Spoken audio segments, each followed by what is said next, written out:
नमस्कार मंडळी. तुम्हाला माहीत असेलच की भारतामध्ये अनेक प्रकारच्या भाताची लागवड केली जाते. त्यातल्या त्यात एक महत्त्वाचा प्रकार म्हणजेच इंद्रायणी तांदूळ. तर या जातीच्या तांदळाची लागवड महाराष्ट्राच्या पश्चिम भागात केली जाते आणि ही आंबेमोहोर या तांदळाची संकरित जात आहे बरं का. प्रामुख्याने साधा भात, मसाला भात तयार करण्यासाठी याचा वापर करतात. ही जात मध्यम आकाराची व चिकट असते. हा एक सुगंधी तांदूळ आहे. या तांदळाची स्वतःची अशी एक खास गोड चव आहे.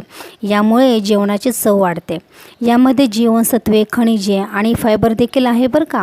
या तांदळाचा ग्लायसेमिक इंडेक्स 45 ते 52 या दरम्यान असतो आणि म्हणूनच हा भात मधुमेहाच्या रुग्णांसाठी खूप चांगला मानला जातो. ज्यांच्याकडे हा तांदूळ उपलब्ध नाही त्यांनी जरूर एकदा तरी आणून खावा आणि याची सुंदर चव चाखा. पूर्ण व्हिडिओ पाहण्यासाठी धन्यवाद.